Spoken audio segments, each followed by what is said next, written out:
Hello, everybody. About 6 months ago, we did a show with a very distinguished novelist, Joseph O'Neill. At that point, he had a book out about soccer. Joseph O'Neill on football as the ugly game of neo-colonial exploitation. The novel was called Godwin. And what distinguishes O'Neill's fiction is its complexity, its multi-layered nature of reality, or its representation of reality. And O'Neill himself isn't just a novelist, he's also a writer on our contemporary politics and culture. He writes in particular for the New York Review. So I'm thrilled to have Joe O'Neill back to talk about 2024. His take on the broader culture. Joseph O'Neill, thank you so much for coming back onto the show. What kind of year was 2024 for you? God, I think it was honestly not a great year. I mean, on a personal level, I had a happy year, but in terms of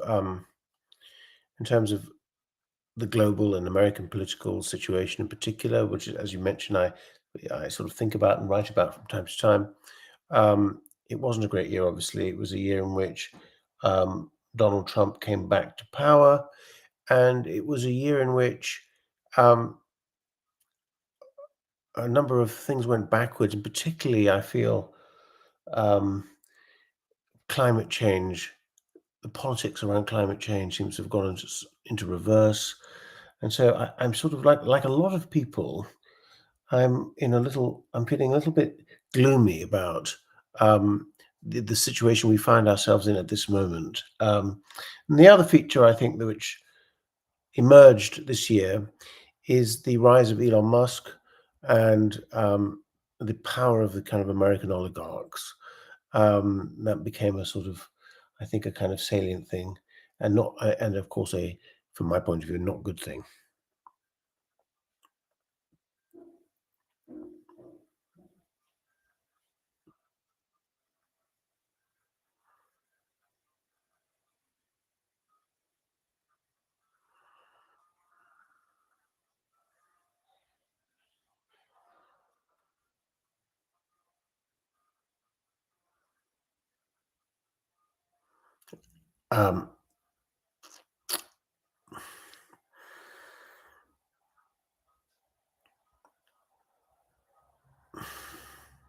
Andrew?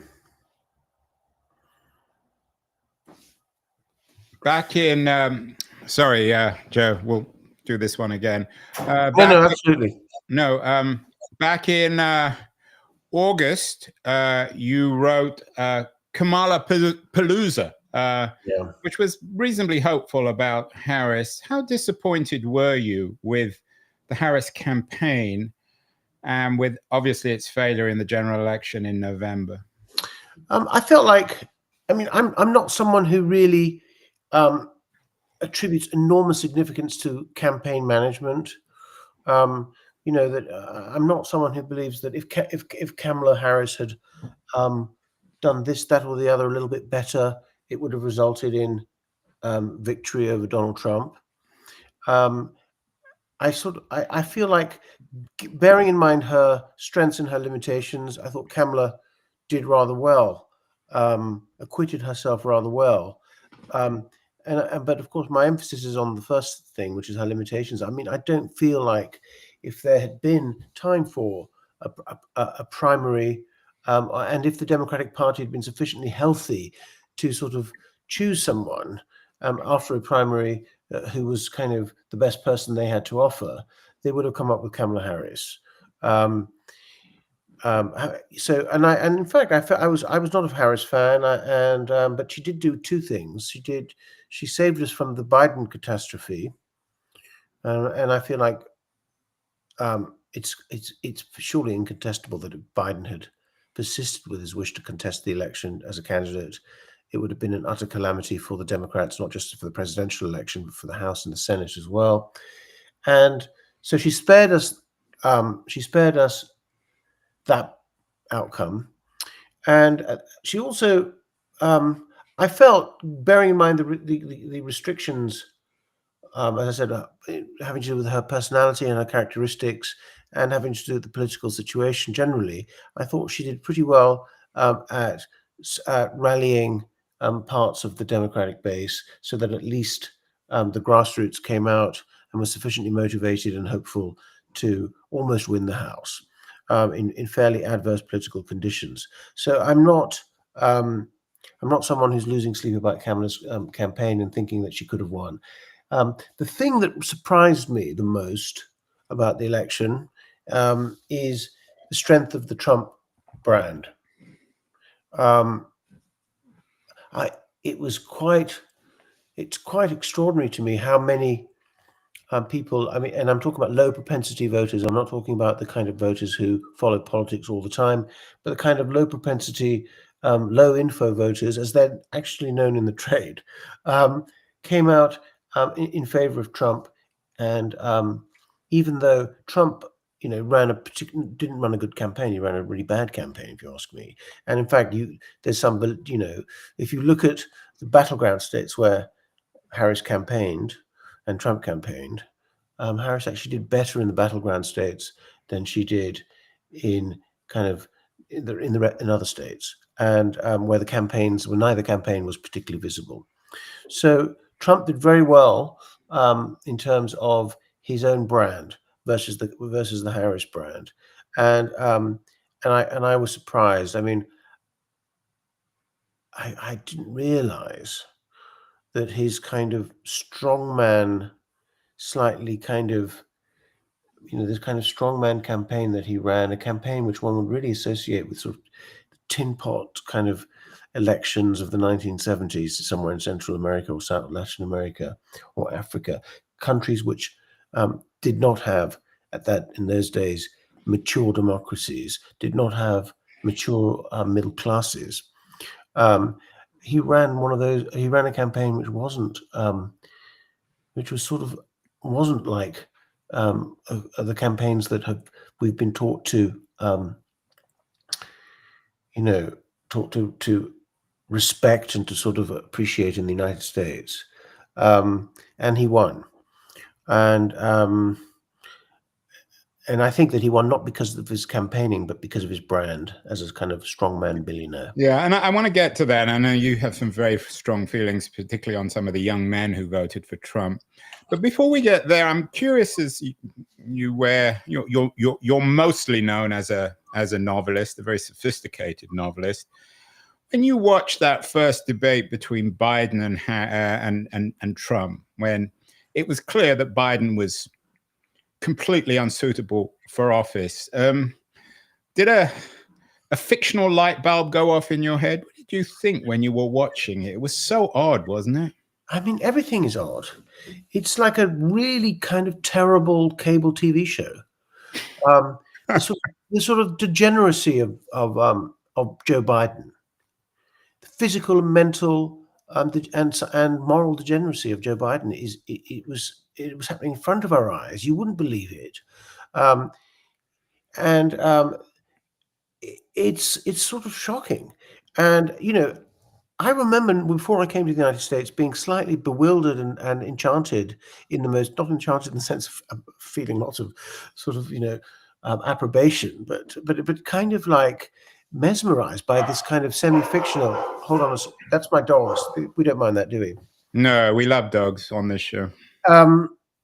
So yeah, it was an extraordinary performance, and at the same time, similar kind of things were going on with Trump. I mean, not in terms of his senility, but in terms of his obvious unfitness for office.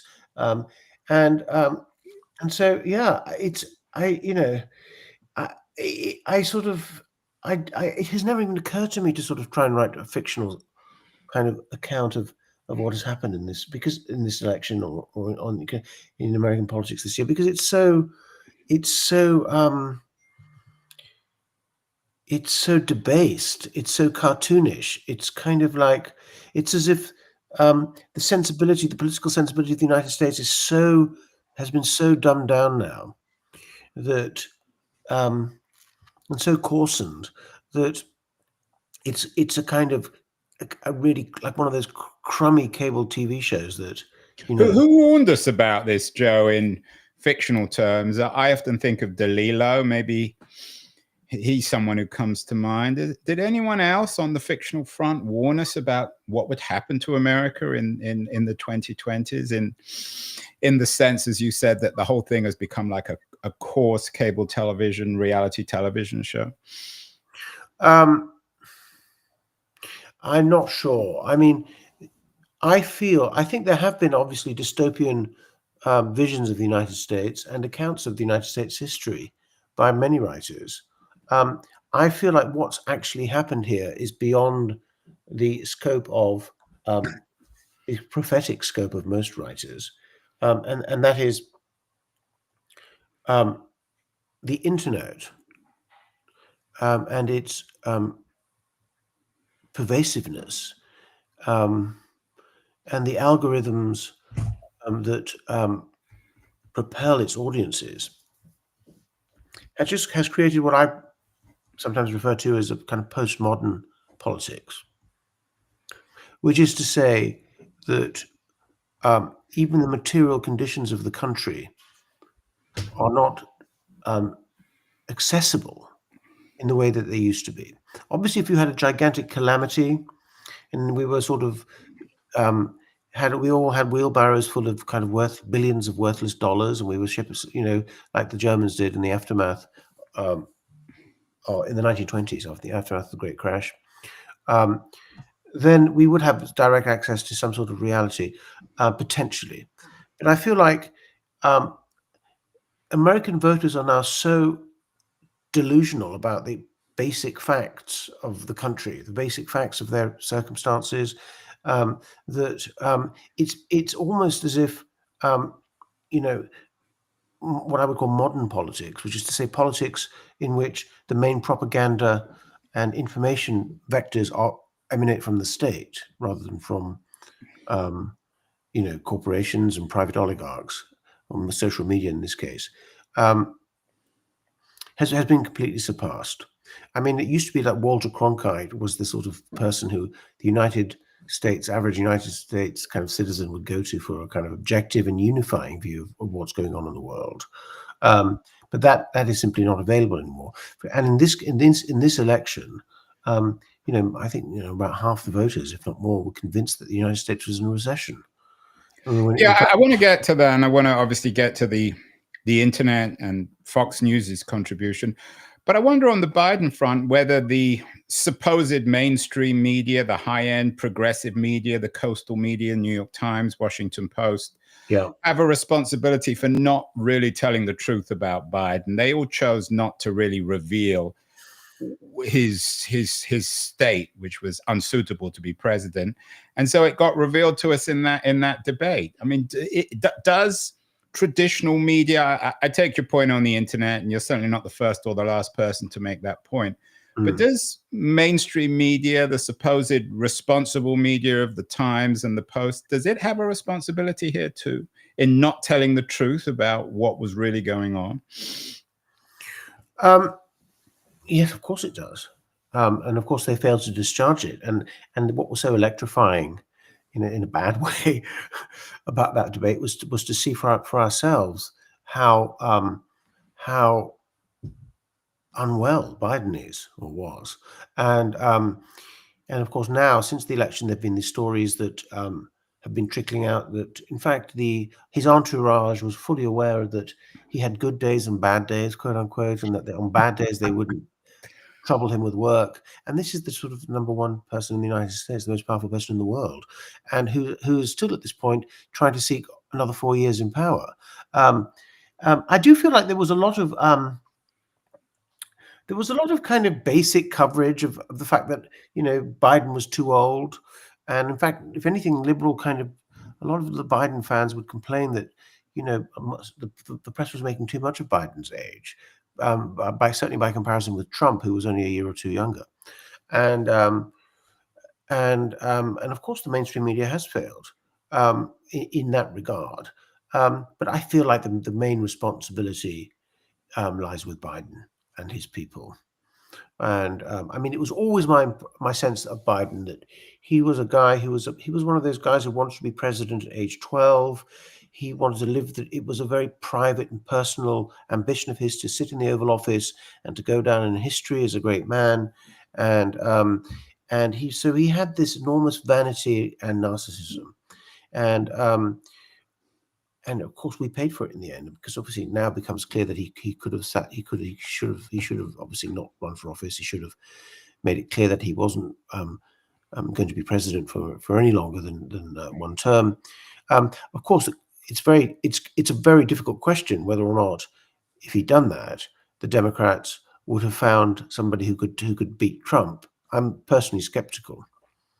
Yeah, and we'll never know, of course. You gave a very interesting interview to the New York Review of Books in November about the election after it was determined who won. You used the F word. It's controversial. Some people believe that Trump is a fascist, or that there are fascism in Trump's ideology. Others dismiss it. And I'm quoting you here. You said, "My sense is that in this era of the internet, there are millions more fascists in this country than people think, young men in particular." It's quite a, I don't know if it's a radical thing to say, Joe, but it's not something that everyone agrees on. What do you mean by fascism? Is Trump, is there elements of the MAGA movement of Trump? Is it fascism in a classical sense, or are you using the word more broadly? Well, I mean, first of all, fascism in a classical sense, is not a concept that I'm particularly attached to.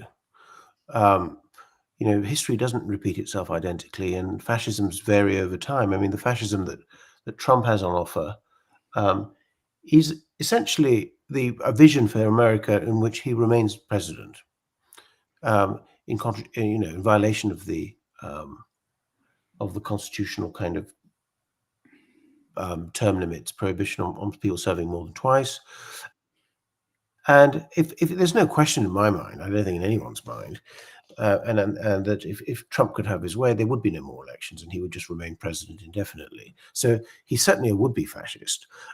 Whether he can succeed in doing it is another matter. He's already attempted once. In January, 4 years ago exactly, pretty much, he attempted to overturn the election of Joe Biden. So there's not really much question about his wish to sort of become a sort of election-free authoritarian. And then once he's done that, is he then a fascist? I don't know. In terms of, does he have the kind of socio-economic program of the kind of far-right politicians in the 1920s? I doubt it. But it'd be much more close to something like sort of Pinochet, or something more modern. Than the kind of Hitler. I do feel like since he got elected, he's done at least two things which are completely kind of consistent with the analysis that he's a fascist. The first, he's actually started threatening to annex Canada, Panama, potentially Greenland. He's actually just talking about it as if it was a normal kind of thing to do. And that, of course, fascism, certainly in the 1930s and 40s, involved kind of aggressive wars of aggression against neighbors and expansionism at the expense of sovereign peoples. So he's very much kind of interested in that, and I have further thoughts about whether or not that could happen. And the other thing he did was to sue the pollster in Iowa. Yeah. Before the election, had produced a poll showing him losing or trailing to Joe Biden in Iowa. And of course, that poll proved to be wrong, but it didn't stop Donald Trump from suing this person to prevent essentially negative prognostications about the elections, and which strikes me as a classically authoritarian thing to do, and it's certainly not consistent with kind of what we think of as democracy. So yeah, I do think that he certainly wants to be a fascist. The conditions of post-modernity in which he would seek to rule are very interesting and without precedent, because it used to be that, to brainwash people, it would be the state that would be doing that. Would be modern fascism and modern brainwashing would be the state and organs of ideology. These states' ideological apparatuses who would tell us how to think and make, and like the communists, for example, the state would run that. Now, Trump would be working in collaboration with kind of oligarchs controlling social media and television, and that's how the kind of reality, American sense of their reality and their political kind of situation would be kind of controlled by that set up rather than simply the state. And of course, Musk's ownership of X. What about young men? You write about young men in particular. What has happened in your view to young American men? All sorts of writing has been done, new institutes. Richard Reeves, who's been on this show a few times, has a new institute in Washington, D.C., focused on the supposed crisis of young men. What's your take, Joe, on this? Well, I speak as a father of 3 young men, and so I've been exposed to lots and as a college professor. So I've been exposed to lots and lots of kind of young men in the last 10 years. And it's been I think on any view, it's been a difficult decade to be in your early 20s or mid 20s, even late 20s.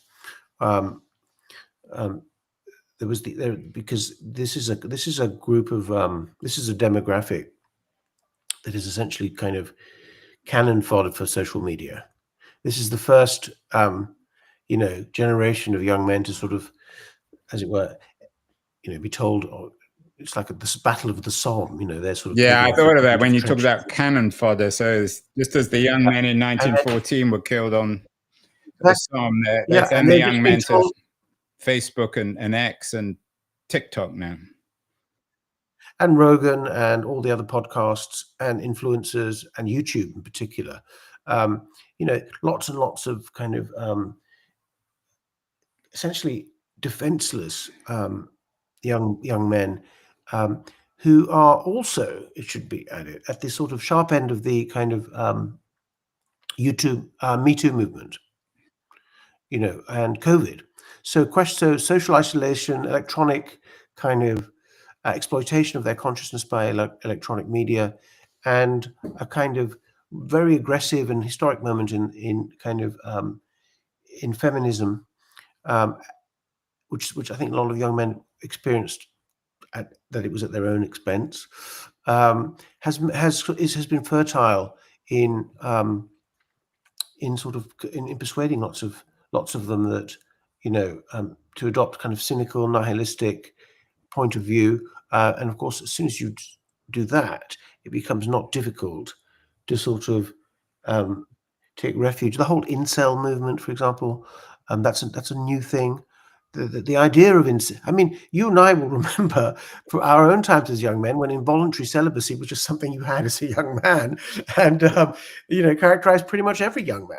But it wasn't a social movement, and it wasn't seen as an outrage, and it was just seen as something that you went through. Like you cannot, not everyone can have a girlfriend when you're 19 or 20 or 23, and but so all sorts of things were happening in the ideological sphere, and these young men were kind of inexperienced. It sort of reminds me in some ways of the sort of drug deaths that occurred in the 1970s and even 80s, when young people were exposed to drugs without, which were quite a new thing in those days, and there were lots and lots of overdoses and kind of bad things happening in relation to drugs, which happens less now, and smoking as well. Everyone smoked, including me. So there were all sorts of things that you're not necessarily defended against. There's also hazards, and I feel like that's what's produced. But Joe, some people might say, well, you're maybe not you, but this helicopter parent generation. There are always going to be hazards: smoking, drugs, the internet. YouTube, but not girls, sex, too much sex, not enough sex, sexual diseases, not enough sexual diseases, COVID. I mean, that's just life, isn't it? And why do we talk about young men when some young men might say, well, we like YouTube, we like Rogan. Who is Joe O'Neill or Andrew Dean to tell us that we shouldn't be watching or listening to these people? I don't think Rogan is a fascist. I think Trump is a fascist, and I think that the movement, the MAGA movement, is essentially a fascist, and certainly has become a fascist movement. And I think that, but that wasn't a hazard that people faced before. I think the internet is new. The world in which, I mean, I just don't know. You know, to be honest, I have no idea what it would be like to grow up as a teenager in you know, with the internet accessible to me. I mean, that wasn't a hazard that I had to face. Well, you'd have all the knowledge at your fingertips. You wouldn't need to use maps. You could buy anything anywhere you went. You could get airline tickets. You might be able to have a lot of fun. You could find girlfriends online at some of the social networks. So there is some upside to the internet, isn't there? I mean, I suppose there is. I mean, this conversation. Exactly. We would. So you note in the New York Review article that people aren't obviously reading enough, and that sometimes perhaps we need to go back to the classics, to Arendt and Primo Levi, who made sense of their reality. Do we need to reread Arendt and Levi? Of course, Arendt, who writes so brilliantly about totalitarianism, and Levi on the experience of the death camps. Is there a need to historicize this, or are there other kinds of writers you would encourage people to read apart from yourself, of course? Well, no, I think that what I was sort of actually concerned about when I was writing about that was, I mean, I think that one of the problems we're having in the United States is that the realm of politics has been very, very professionalized.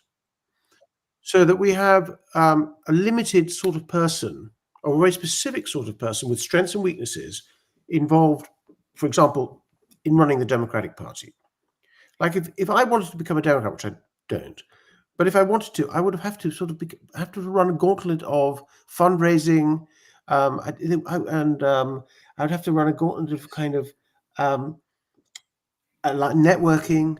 There are all sorts of ways in which a very specific person flourishes within the political realm. I mean, that's always been the case, but it turns out that if you're dealing with an extraordinary political situation, as we are now, with a Republican Party that seems intent on one-party rule, that the kind of thinking that is maybe required to sort of kind of see off that threat isn't the sort of thinking that the sort of it produces someone like Chuck Schumer or Dick Durbin, Kamala Harris, or Kamala Harris. Exactly. I mean, Kamala Harris is a very specific kind of ambitious person who you know, has certain strengths, but a kind of rounded political vision isn't one of them. And it may even be that the kind of person, I mean, you look at what happened in the Second World War in England. Chamberlain, who was a great kind of domestic prime minister with all sorts of aptitudes and skills, and turned out to be kind of hopeless when confronted with the threat presented by the Axis. Yeah, but and Churchill, who was a complete idiot in many ways, couldn't get anything right, suddenly became the person that they needed. He did have the sort of vision and charisma that was needed to unite the country and to sort of face this enemy and defeat it. So you know, even someone like I mean, they were talking about. I saw somebody suggesting the other day that if Donald Trump decides to run again for a third term, it would mean that Barack Obama could run again as well. And they were sort of suggesting essentially that Barack Obama would kind of comfortably beat Donald Trump. Yeah, that's an interesting argument. You talk in the interview about the need for the Democratic Party to reinvent itself. They're not going to find a Winston Churchill, I'm guessing, or if there is a Winston Churchill in America, it's more likely to come from the Republican Party. How should then, Joe, the Dems reinvent themselves if they're to liberate themselves from this narrow technocratic professionalism, from the Pete Buttigieg's and Kamala Harris's of the world? Where do they look? Where are the new leaders going to come from, and the new ideas? Well, I mean, I want to start off by saying that the one thing the Democrats have got going for them, and it's in spite of themselves, is their grassroots. so that they've won pretty much every single election since 2017 that could be every single winnable election has been won. It's only even in November they won all sorts of House races and did very well in the Senate, bearing in mind the fact that Harris was losing badly to Trump. So so they've got this enormous power that the Republicans don't have. The Republicans used to have very strong Tea Party type grassroots, but that seems to have withered away in many ways. And I sort of feel like the first thing that they have to do is not squander, is to acknowledge that this is their number one electoral resource and not dissipate it. So make sure you don't mess up the whole grassroots thing. And at the moment, there's a problem. There's a danger they're going to do that, and they'll stop winning all these special elections. So that's the kind of stop the bleeding. The stop the bleeding is to recognize where things are going, what organs are working well, and to preserve those organs. The second issue about what the Democrats need to do. Well, when I've written for the New York Review of Books, it's invariably been about the Democratic Party and what it should do. And for years, I've been saying they need a strong partisan adversarial brand. They can't brand themselves as, or they've tried to brand themselves as the party of reasonableness and centrism and all the rest of it, and it just hasn't worked. Certainly not to the extent of beating Trump. So I feel like it's a huge, gigantic, almost cancerous sort of thing, the Democratic Party, with it sort of grows and shrivels here and there sort of erratically. But one thing that is going to happen, which I think is important, is that in early February, there will be an election for the head of the DNC, the Democratic National Committee, and the chair of the DNC. My feeling, the one thing they have to do is to empower that person to take control to a significant degree of party branding and party messaging and strategy, adversarial political strategy. They've never had that before. The Democratic Party has never had a kind of centralized political operation. Which is, the DNC has always been a kind of a place where party kind of stalwarts are rewarded for their service. And it's interesting, in your New York Review interview, you talk about the Democratic Party sort of re-centralizing or reconfiguring on a lot of the initiatives coming out of New York, not the city, but the state where you live. Why do you think that, and how would that work? Well, again, I think that there's a guy called Ben Wickler, who's the head of the Wisconsin Democrats, who's running for the DNC. He'd be a brilliant national leader. He would have to persuade, his problem would be the Democrats themselves, not the grassroots or the mass, you or me or anyone else who's kind of vaguely interested in preservation of our American democracy. His problem would be saying to very powerful careerist people in the Democratic Party, like Jerry Connolly, who insisted on being the oversight chair, even though he's 75 years old and has cancer. You can't make this stuff up, right? It's pathological. The careerism of DC Democrats is a disease. And the gerontocratic nature, and a lot of it has to do with age. You talked about the crisis of young men or young people in America because of the internet. And there's also a crisis of this sort of this gerontocracy where people are unwilling to give up power. Nancy Pelosi, of course, is a prime example here. Why these people just won't retire. We had that with Ginsburg on the Supreme Court. We have it with all sorts of elected officials. And we have it with Sotomayor. I mean, my feeling is that, I'm speaking as a former lawyer, in the United Kingdom, where I practiced, in England and Wales, at the bar there, they have their own Supreme Court, and I appeared in front of that Supreme Court. It wasn't called the Supreme Court then, it was called something else. They have term limits. You're aged out, age 70. I think they may have extended. It's pretty generous. I mean, 70, you get a good chunk of time, yeah. And 70 is like, and someone like Sotomayor, I don't know how long she's been on the Supreme Court, 20 years, 15 years. I mean, it's not like she just got appointed yesterday. Is 70, and it's not, has various physical kind of problems. And you would have thought that, you know, is it so? And I don't understand what it is about American culture in particular that makes people so kind of anxious to hang on to power. And it's particularly odd in America, which has always prided itself on its youthful culture. So, for better or worse, I think you and I will agree that it's generally for worse. Trump's going to come to power next month. You have an interesting take. You say it's our job to make Trump fail again, fail worse in your New York Review interview. In that sense, you remind me of the Republican response to the Obama election. Do you think that the Democrats should basically copy the way in which the Republicans greeted, so to speak, Obama? I don't think they have to copy it, because I mean, Obama. I mean, the thing is, when Obama came to power, the absolute resistance that he encountered involved kind of all sorts of kind of lies, essentially, and hijinks to sort of create scandals and that didn't really exist. So they didn't have much to work on. I do feel that you can't enable fascism. You can't enable this Republican Party, no matter how you want to label it. There's no harm in adopting what would be seen as a completely straightforward political posture anywhere else in Europe, which is to say adversarial.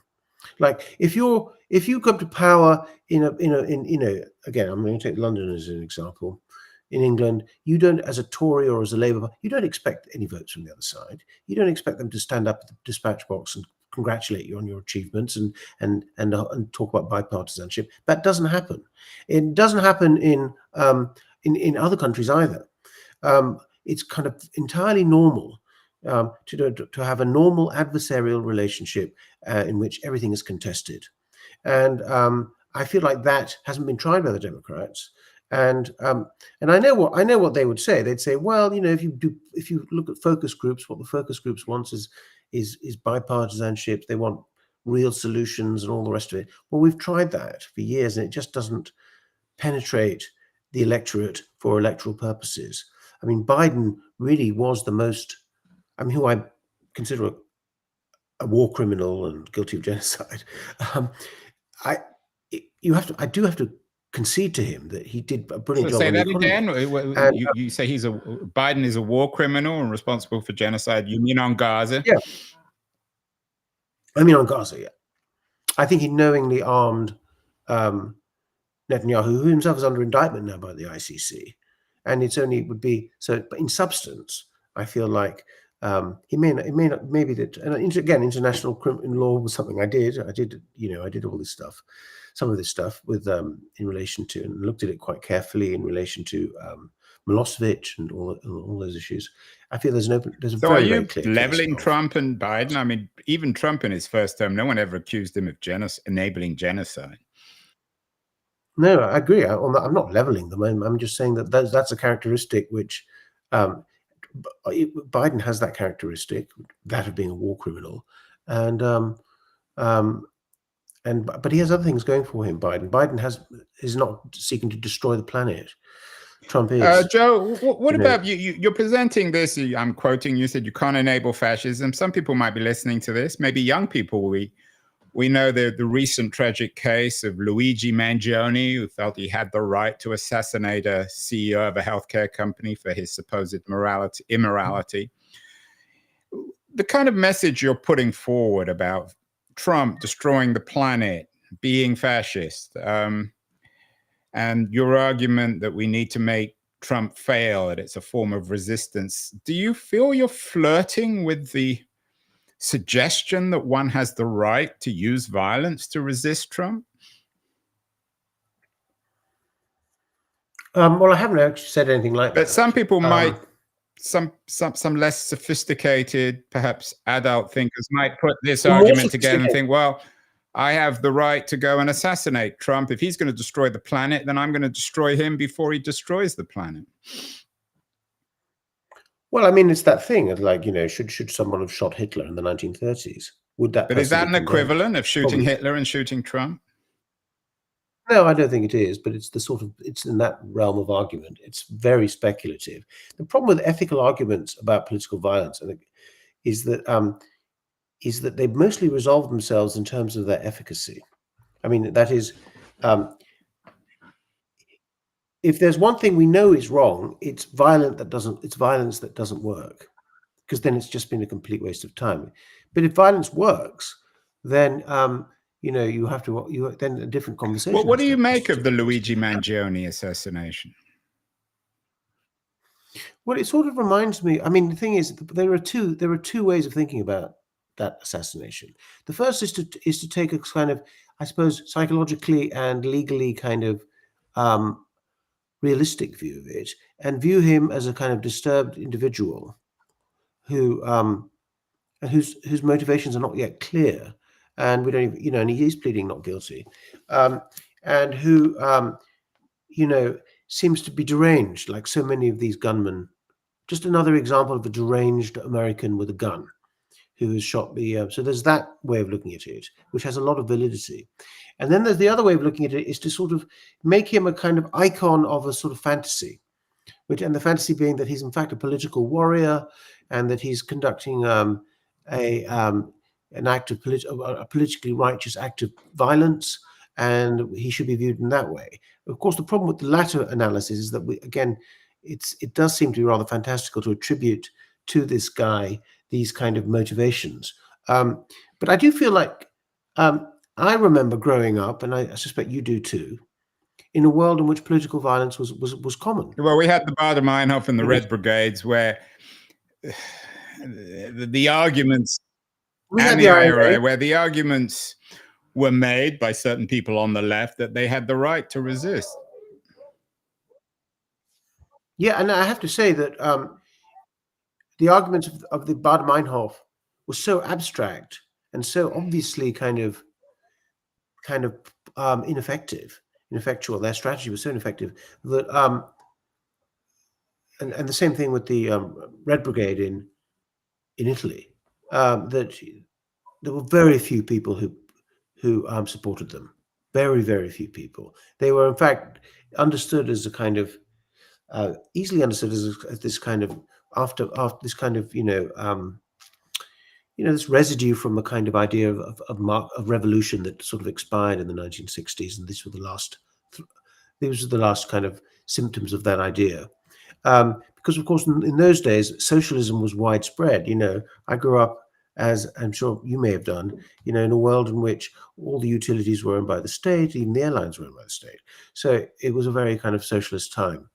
And so there wasn't much scope for sort of revolutionary Marxist violence. But in Ireland, it was a different story. In Ireland, you had... And you're half Irish, so you speak with a certain... I do. I speak, and then my father was in the IRA, and so it was his. And you wrote an autobiography, Blood Dark Track, about your two grandfathers. Yes, both of whom were interned during the Second World War. One Turkish grandfather interned by the British in Palestine, and the Irish grandfather who was interned by the Irish in Ireland on suspicion of being an IRA member, and. So the IRA, the question of the political violence of the IRA, was it justified or not, was a very, very contested one. But the thing that happened then is that with the Good Friday Agreement in 1998, the arguments against the violence became kind of more difficult.